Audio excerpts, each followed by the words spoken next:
saber qual é a Tell me dela. something about yourself. What's your story? A sad one. Do you know the Temple of Melitele in Alanda? Do I know it? Can't remember how many times I've been there, how many times Mother Nenica stitched me up. We must have missed each other.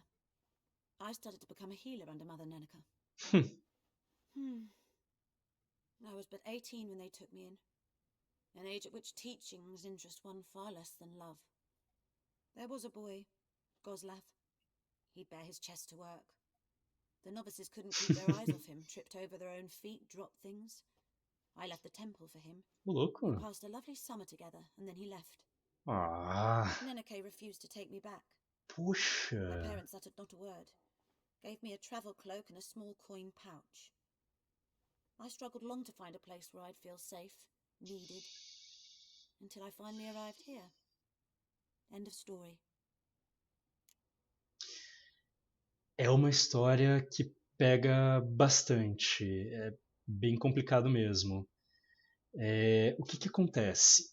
Tem uma coisa aqui que eu acho que é bacana nessa questão, que é o seguinte. Ela tem uma questão muito triste na história dela, porque ela tinha duas escolhas de vida para fazer. Uma, continuar sendo uma noviça, que no caso a gente está falando aqui de ordens religiosas. Imagino que pelo que ela está falando deve ser uma coisa mais celibatária também, ou seja, sem relacionamentos românticos, sem relacionamentos sexuais, né? Voto de castidade, muito provavelmente, todo esse rolê aí. E o que acontece? Ela se apaixonou por esse rapaz e ela teve que fazer uma escolha. Ou o rapaz, ou... Ah, obrigado pelo follow, cara, valeu mesmo!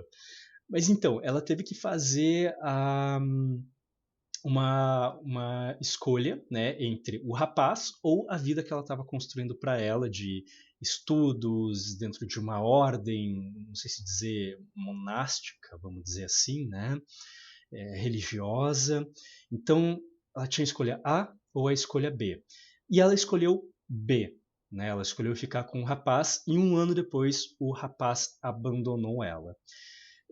E aí a escolha, ela não poderia refazer essa escolha, porque ela não foi aceita de novo. E isso acontece constantemente na vida das pessoas. Isso é uma coisa bem complicada, mas uma parte muito importante da história humana. Por quê?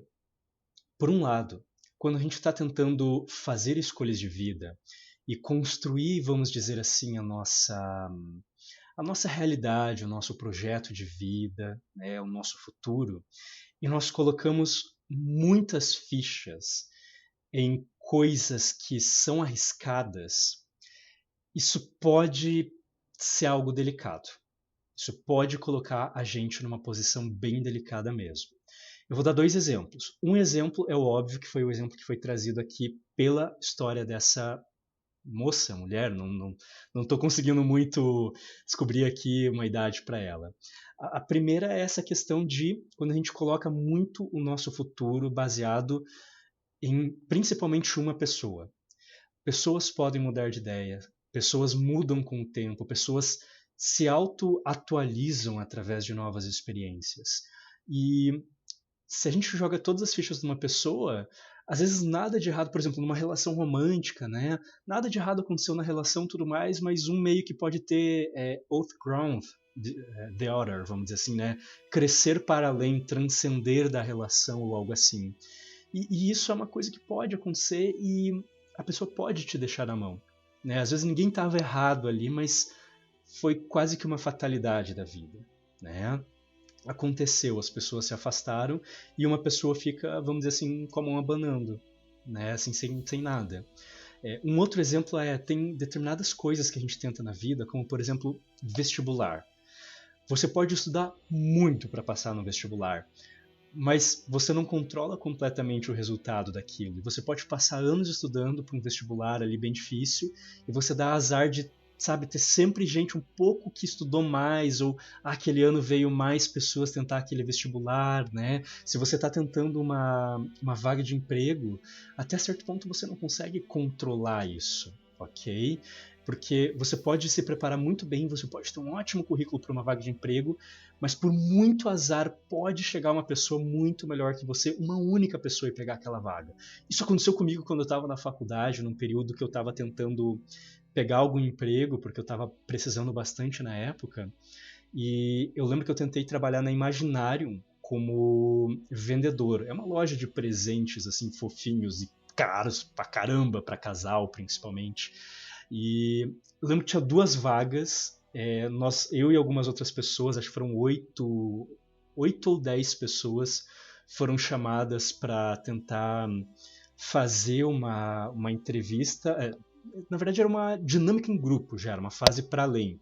Né? Nós fomos aprovados de vários e a gente fez as dinâmicas em grupos. Tinha 2 vagas e eu com total certeza devo ter ficado em terceiro lugar, porque vieram 2 pessoas de outro estado que eram mais velhas do que eu, tinham muito mais experiência e eram formadas em comunicação e marketing. E eu fiquei, cara, é óbvio que essas 2 pessoas pegaram a vaga. Se aquelas 2 pessoas não tivessem aparecido e viessem de um outro estado, elas chegaram na cidade assim no dia anterior, sabe? Se não tivesse acontecido esse monte de coincidência, cara, mas com toda certeza eu teria pego aquela vaga.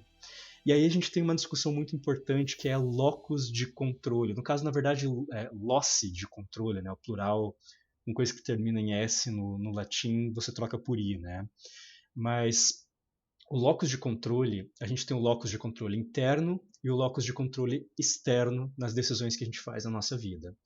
Locus de controle interno é o que a gente controla.